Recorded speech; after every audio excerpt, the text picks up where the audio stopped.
Bismillahirrahmanirrahim. Assalamualaikum warahmatullahi wabarakatuh. Alhamdulillahirabbil alamin, wassalatu wassalamu ala asyrofil anbiya'i wal mursalin sayyidina wa habibina wa maulana Muhammadin sallallahu alaihi wasallam wa ala alihi wa ashabihi wa man tabi'ahu bi ihsanin ila yaumiddin, amma ba'du. Alhamdulillah, pada siang hari ini kita bisa kembali melaksanakan kuliah secara online. Insyaallah kali ini temanya tentang ijma, yaitu dalil ketiga yang telah disepakati oleh para ulama. Ijma itu artinya adalah kesepakatan, atau ya secara definisi, secara bahasa, ijma berarti yang pertama adalah kesepakatan. Pengertian ini bisa kita jumpai ada di surat Yusuf ayat 15, di mana Allah Subhanahu wa taala berfirman, "Falamma zahabu bihi wa ajma'u an yaj'alahu fi ghaibil jubbi." Ya, artinya adalah maka tatkala mereka membawanya dan sepakat memasukkannya ke dalam sumur. Jadi arti yang pertama, ajma'a itu artinya adalah kesepakatan. Adapun arti yang kedua, artinya adalah ketetapan hati untuk melakukan sesuatu atau bertekad untuk melakukan sesuatu. Al-azmu 'ala syai'i. Hal itu tersimpan dalam surat Yunus ayat 71, di mana Allah Subhanahu wa taala berfirman, "Fajtami'u amrakum wa syuraka'akum." Maka bulatkanlah keputusanmu dan kumpulkanlah sekutu-sekutumu. Nah, jadi membulatkan tekad artinya adalah bertekad, al-azm, ya, untuk melakukan sesuatu. Kemudian adapun secara istilah, ijma artinya adalah, ya, didefinisikan oleh para ulama ahli fikih seperti Dr. Wahbah Az-Zuhaili, kemudian Muhammad Imam Abu Zahra, dan juga Imam Abdul Wahhab Al-Khalaf rahimahumullah. Mereka merumuskan ijma artinya adalah kesepakatan para mujtahid dari umat Muhammad sallallahu alaihi wasallam pada suatu masa setelah wafatnya Rasulullah sallallahu alaihi wasallam terhadap suatu hukum syara'. Bahkan Imam Muhammad Abu Zahra menambahkan definisi ijma secara istilah dengan mengatakan yang bersifat amaliyah.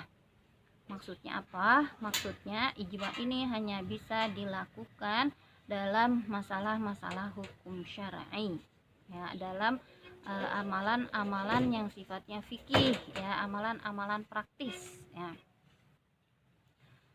Kemudian, ya, jika kita melihat pendapat daripada Imam Al-Amidi, ya, rahimahullah, beliau mengatakan ijma adalah kesepakatan semua anggota ahlil hilli wal iqdi dari umat Nabi Muhammad sallallahu alaihi wasallam dalam satu aturan khusus tentang hukum peristiwa tertentu.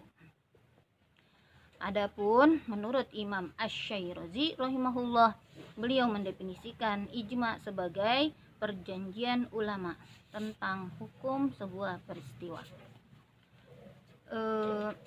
Ijma ini ada yang parsial, ada yang bersifat universal. Dalam artian parsial, kita banyak mengenal ijma seperti ijma'nya penduduk ahli Madinah. Kita juga mengenal ijma ahli Kufah. Kita juga mengenal ijma khulafa ur-rasyidin. Adapun ijma yang bersifat universal, ijma itu disepakati oleh seluruh umat Islam, ya, yang ada di seluruh dunia. Nanti kita akan masuk kepada contoh-contoh ijma apa saja sih yang sudah disepakati oleh ulama-ulama di seluruh dunia. Adapun ijma dari definisi tadi, ya, secara istilah tadi kita dapat membuat poin-poin tentang dawabit, ya, aturan-aturan yang harus kita buat ya dalam hal itu bisa dikatakan menjadi ijma ulama, kesepakatan para ulama. Syaratnya yang paling pertama adalah munculnya kesepakatan. Jadi ketika tidak ada kesepakatan, maka tidak akan dikatakan sebagai ijma. Tapi gitu ya, ketika sudah ada kesepakatan itu, maka sesuatu itu bisa dikatakan ijma. Dan kesepakatan itu juga ya, nanti ada yang namanya ijma sukuti, ada yang namanya ijma sharih, ada yang namanya ijma dimni. Ya, kita akan masuk pembahasan itu pada macam-macam ijma. Yang kedua adalah yang membuat kesepakatan itu adalah para mujtahid.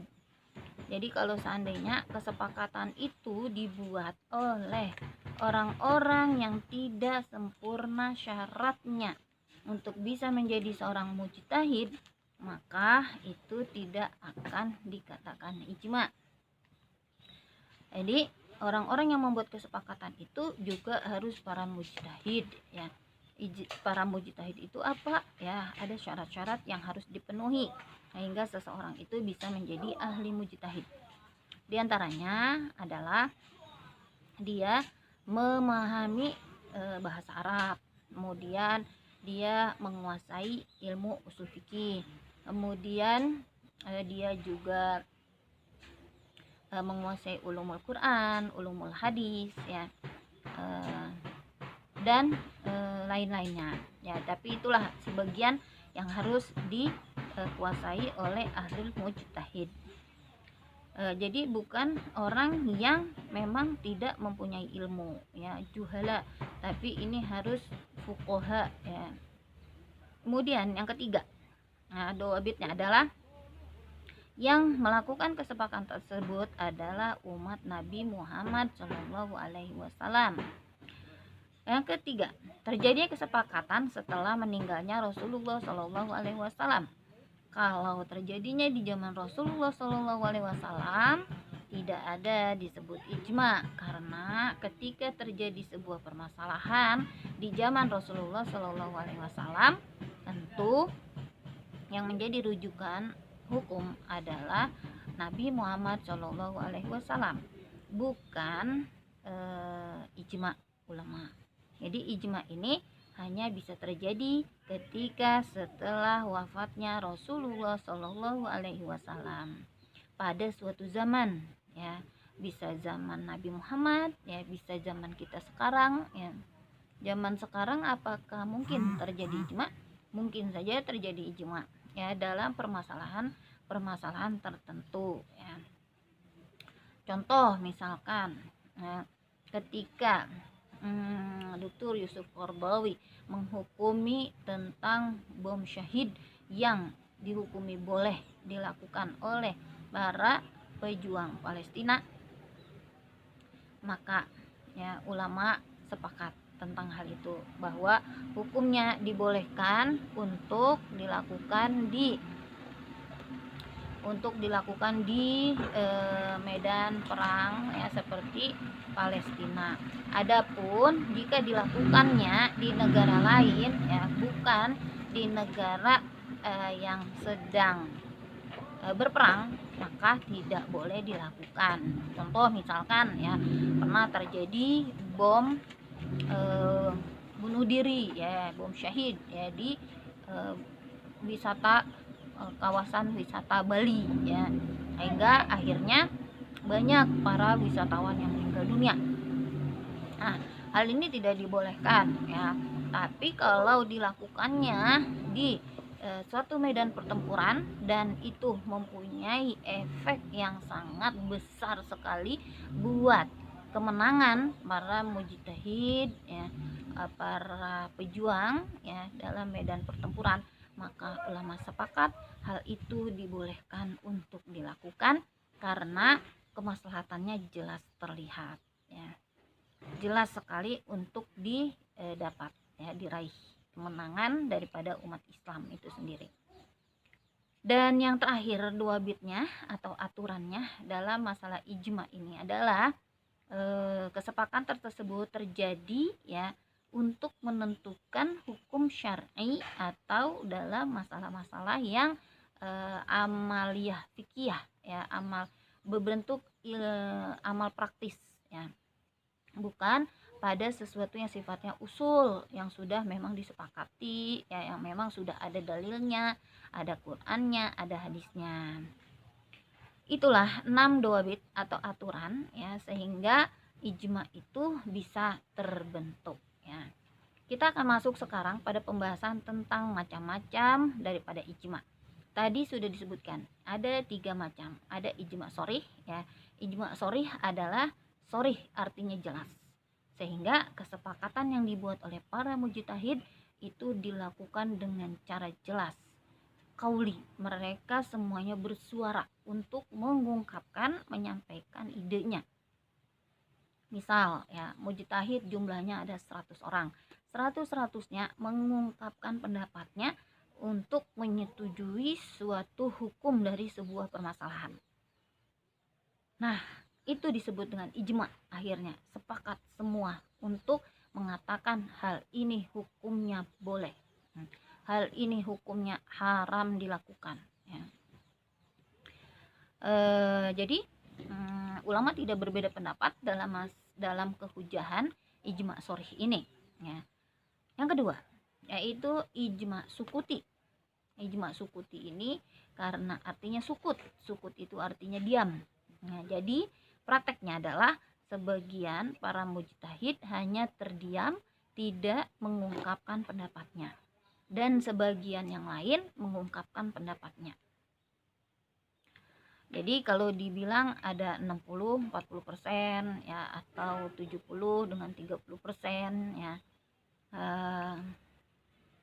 maka ulama untuk kehujahan daripada ijma sukuti ini, ulama berbeda pendapat ya. Pendapat yang pertama yaitu pendapat daripada mazhab Hanafi dan mazhab Hambali. Mereka mengatakan bahwa ijma sukuti ini bisa menjadi hujjah ya, tapi dengan memenuhi beberapa syarat. Yang pertama syaratnya adalah diam sebagai tanda setuju dan ridho, bukan menolak atau membenci pendapat yang muncul.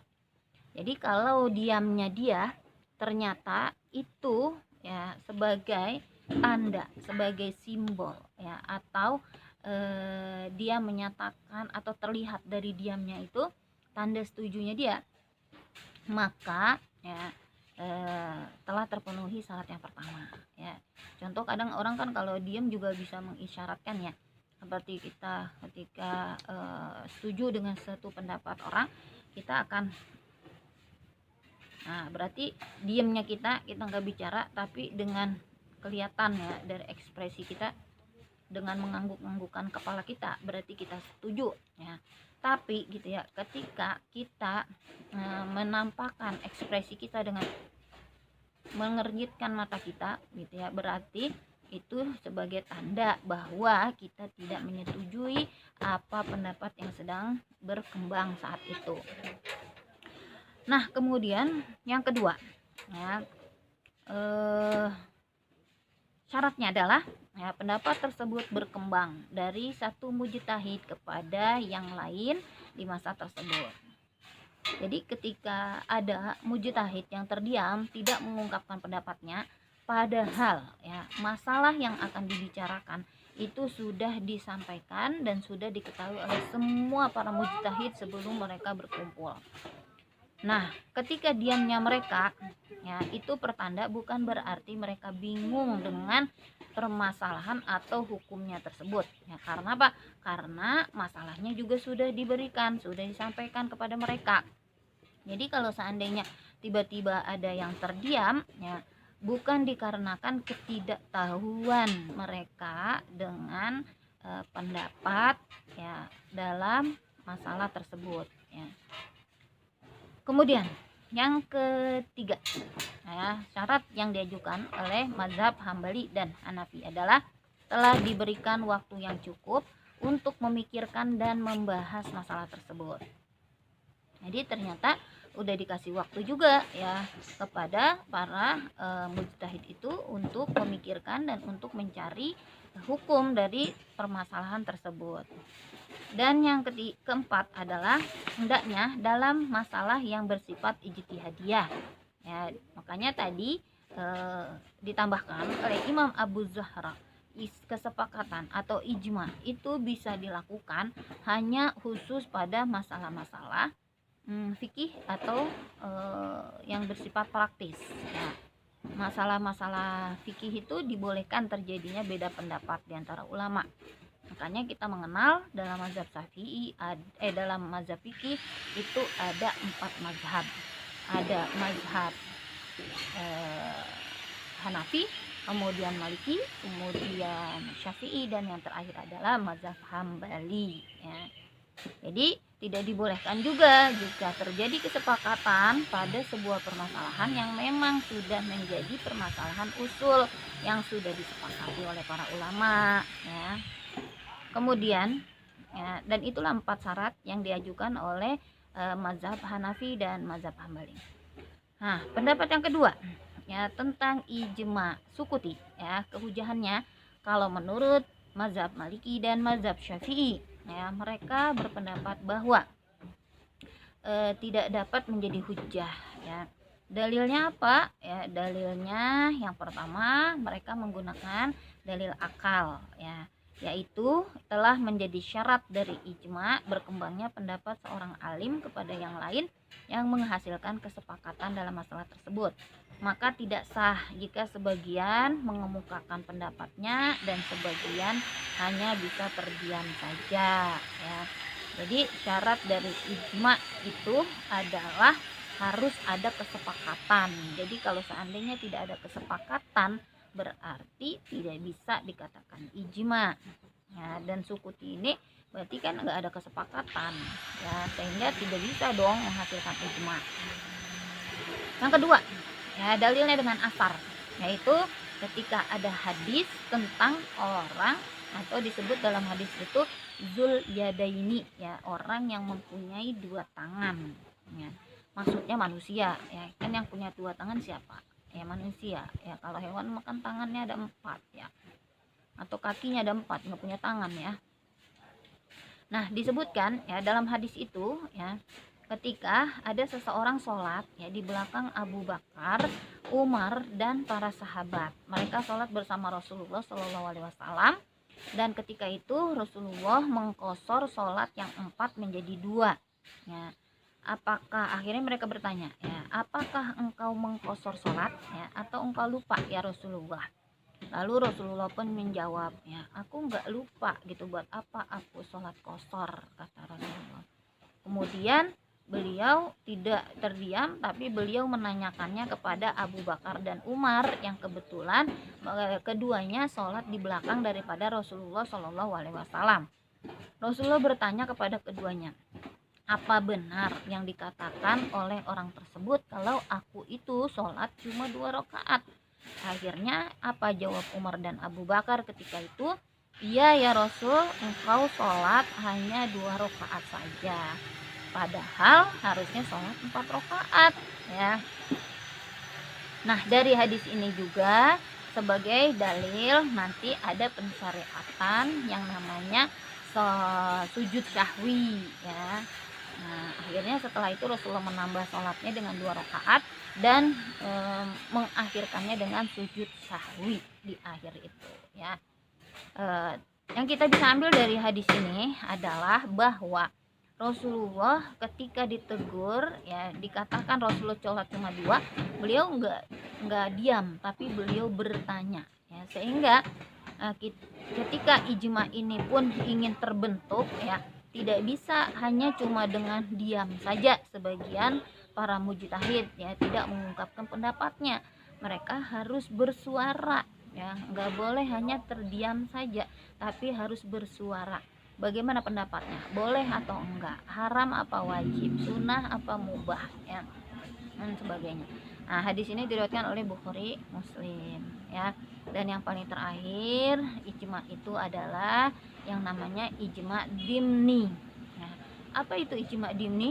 Ijma dimni adalah kesepakatan mujtahid pada masalah fikih pokok. Ya, dalam pokoknya masalah fikih ya, tapi dalam yang pokoknya mereka sepakat. Tapi ketika dalam masalah yang cabangnya atau furuknya mereka itu berbeda pendapat ya. Contoh misalkan yang pokok ya tentang syarat sahnya niat pada toharoh ya atau pada wudhu, ulama sepakat ya tentang apa, tentang hal itu ya, bahwa niat itu menjadi syarat sah daripada wudhu. Tapi ketika masuk kepada cabangnya ya, cabang wudhu apa, yaitu tayamum, maka mereka berbeda pendapat di dalamnya. Ada yang mewajibkan niat, ada juga yang mengatakan tidak wajib niat di dalamnya ya.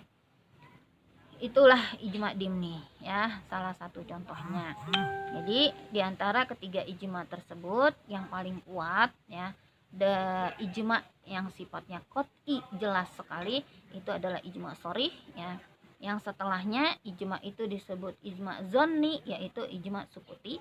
Dan yang ketiga ijma dimni ya, yang juga masih menjadi perbedaan pendapat diantara ulama ya.